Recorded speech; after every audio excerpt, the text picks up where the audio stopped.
Tourism is one thing Bangkok is famous for. Millions flock there every year, but the huge, very modern airport gives the impression of being anything but busy, which is always a nice surprise having no long queues. But for sure there are peak times. So what else to credit Bangkok for? Probably not your first thought, but the Bangkok Gems and Jewelry Fair, or the BGIF, will be on the tongues of many an aficionado. It is big, if not the biggest gems and jewelry fair in the world. Now, if your penchant is for all things that glitter or shines, be it trade or just beauty, then you ain't seen nothing yet. If you've never visited the Bangkok's Gems and Jewelry Fair with its 2019 theme, Thailand's Magic Hands, simply saying it is big doesn't really cut the mustard. It is ginormous. It's always ginormous. This is not an exhibition for people with bad legs, but having said that, one might expect visitors to be zooming around on those gyro-stabilized electric scooter things. No such luck. You have to walk. You might be intrigued to learn that thousands of business visitors who are not considered tourists are indeed very much aware of this fair, and with their diary dates fixed, off they pop to Bangkok, just for the expo.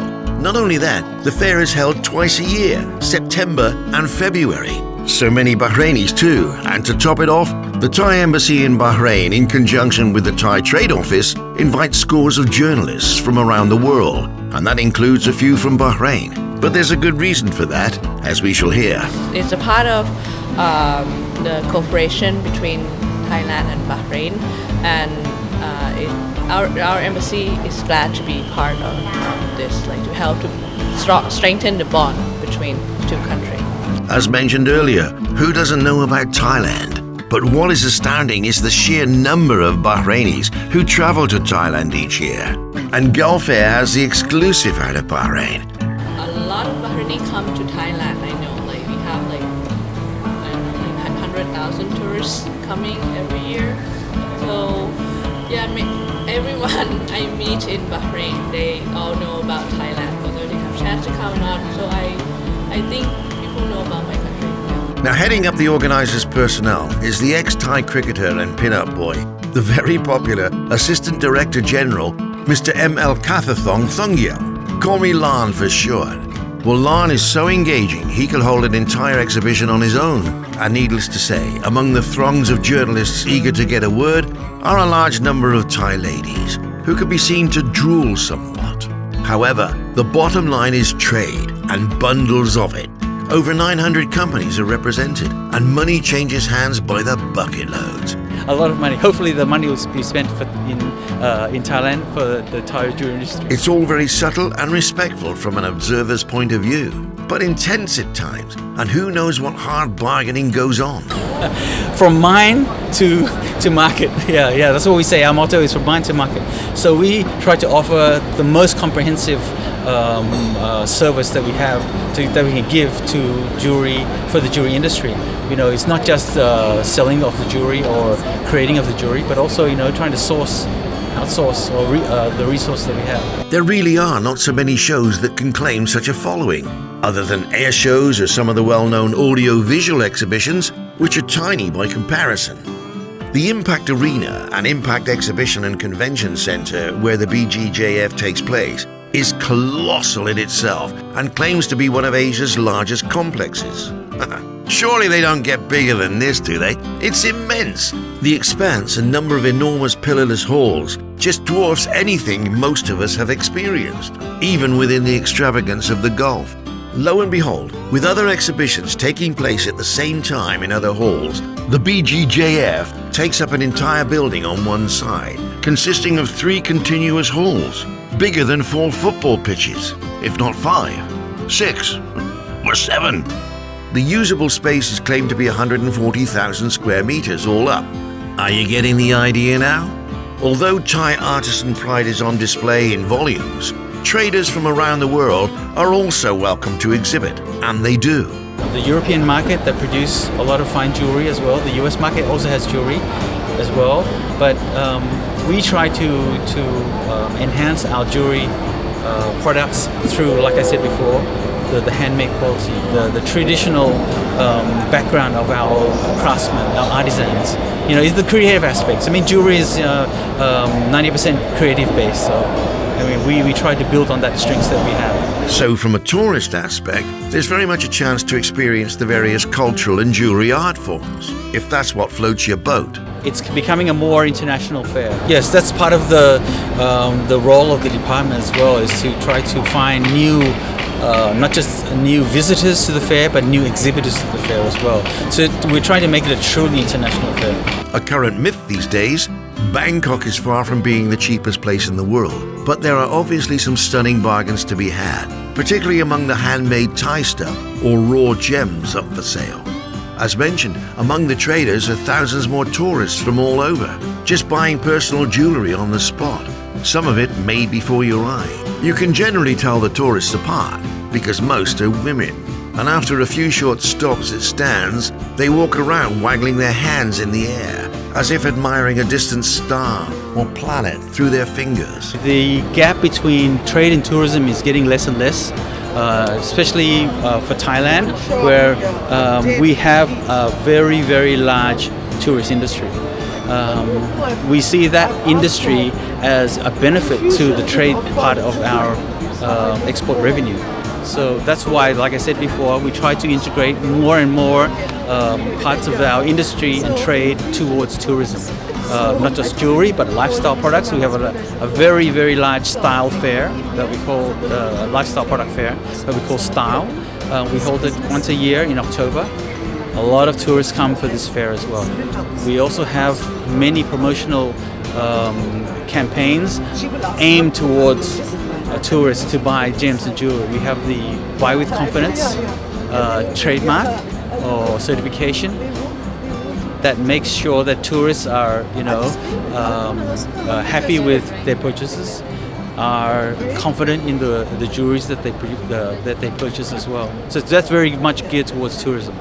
It's not all buy and sell though. You will find several traders willing to show how it's done and offering schooling in the very art.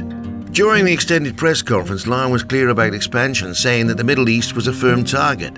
They have an office in Dubai which deals with the local region. One assumes he means sales rather than more visitors to the exhibition. But when all is said and done, the two go hand in hand. Bahrain? Yes. Bahrain is part of our Middle Eastern promotional campaign. We have also buyers from Qatar that come here as well. So it's very, very geared towards the Middle Eastern market because we feel that we're trying to what do we call it, change with the times.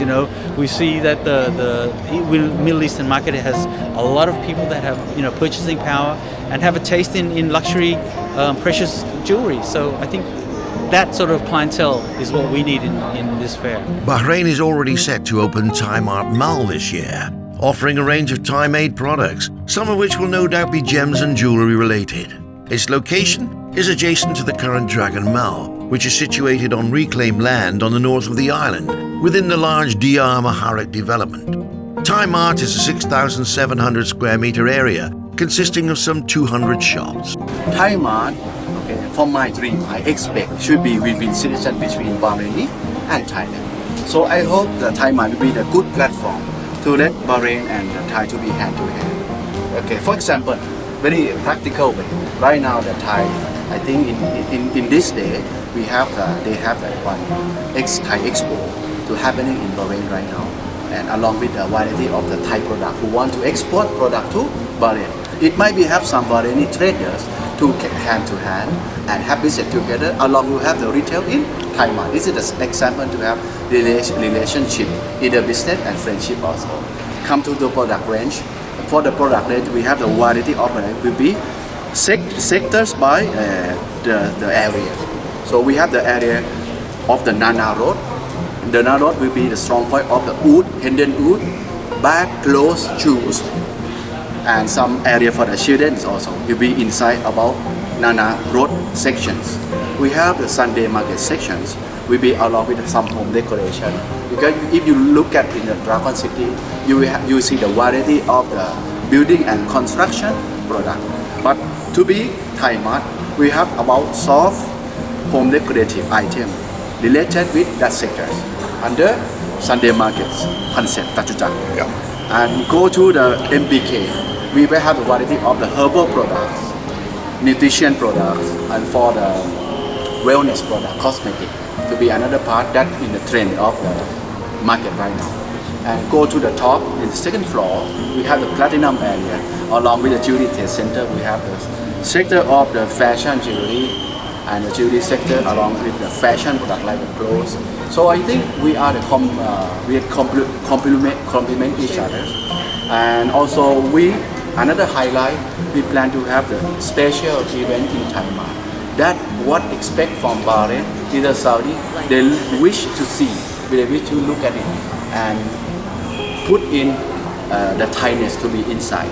So we hopefully our concept will be the first step to create the environment of the Thailand and about a special event to let people to enjoy.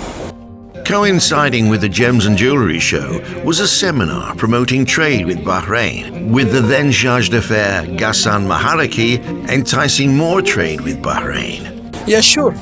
It's for trade, not only jewelry. Jewelry is part, but you know, Bahrain is have a good name for the exhibition, jewelry exhibition. We have the Arab jewelry yearly in Bahrain, and a lot of people coming to Bahrain, and they know Bahrain about that is good place for doing the exhibition. So now we are here for all kind of products, Thai products, as would like to come to Bahrain, and Bahrain, as you know, that is a gateway for the whole region in the area, especially in Saudi Arabia. This is Greg Hopkins with Svetlana Prodanova for the Travel and Tourism Network in association with WhoDoesWhat.tv at the Bangkok Gems and Jewelry Fair.